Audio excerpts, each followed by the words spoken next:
I am not saying that we don't give Nairobi water, but I'm saying there are what you call mitigating factors.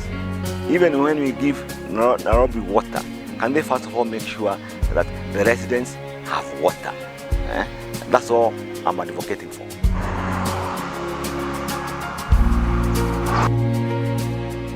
Gatanga constituency is an electoral constituency in Kenya. It is one of the 7 constituencies in Murang'a County. The constituency has a population of approximately 163,597 from the 2009 census, with an area of 587.20 square kilometers approximately. It has 6 wards, namely Gatanga, Kakuzi, Mugumoine, Kihumboine, Gatanga and Kariara. The constituency, which is currently under the stewardship of Honorable Dr. Humphrey Kimani, commonly known to many as Roho Safi, has made significant progress that has spurred both social and economic development for the people of Gatanga.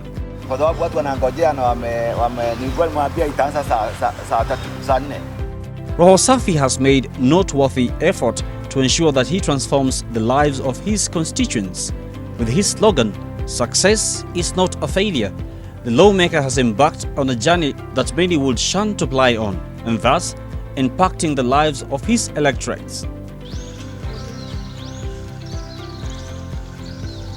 Gatanga constituency is endowed by a flurry of economic activities, with agriculture as its backbone. Dairy, coffee and tea farming are the key economic activities.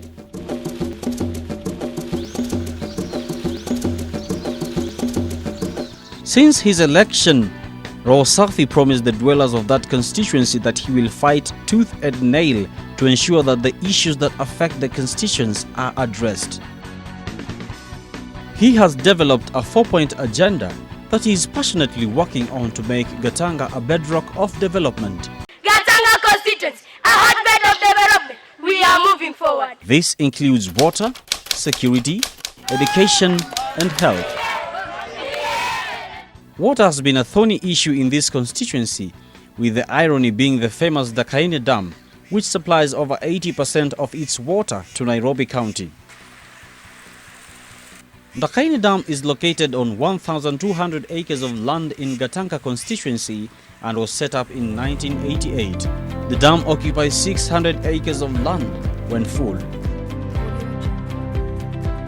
The rest of the land was used as a construction site and a quarry for the extraction of stones to build the dam. The dam has an approximated capacity of 70 million cubic meters of water at full storage level of 2,041 meters above sea level and a depth of average 65 meters. The dam produces 430 cubic meters a day of water. That is about 84% of total supply of water to Nairobi residents. The Gatanga Dam construction in Kenya was financed by the World Bank, the European Bank, the African Development Bank, as well as the Kenyan government to curb the acute water shortage that plagued Nairobi in the 1980s. The Gatanga Dam has since helped to increase the reliability of water provision in Nairobi city. The dam now serves over 3 million Nairobi residents with clean drinking water. As Nairobians continue to enjoy water from Gatanga, the constituents of Gatanga continue to wallow in abject desperation for lacking this very basic commodity.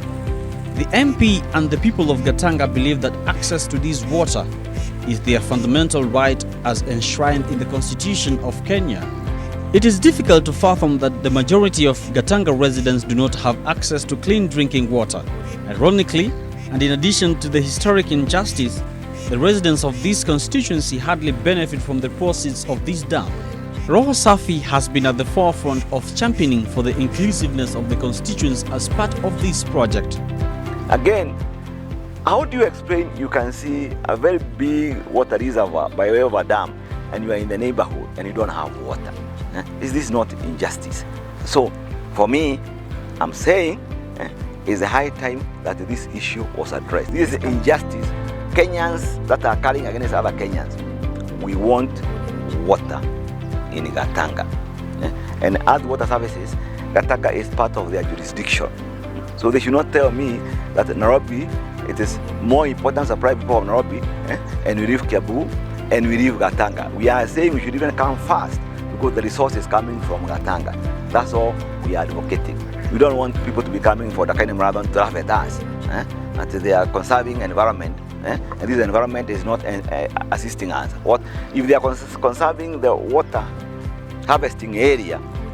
Let the people be part and parcel. Let us be an all-inclusive activity. And the only way to make it all-inclusive is by making sure that the Gatanga people have water.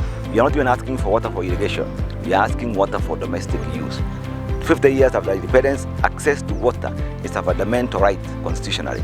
Let us have water in Gatanga. That's all we are asking. He continues to reiterate that there is no Kenyan that is more Kenyan than the other, especially when it pertains to this fundamental right, which is access to clean drinking water. The 3rd of August 2016 was a red letter day for most residents of this area as they were treated to a rare fete. Gatanga constituency was graced by the CS for water, irrigation and sanitation, Honorable Eugene Wamalwa, as they commissioned various projects within the area. Roho Safi and his team met with the CS at one of the tourist hotspots within the area.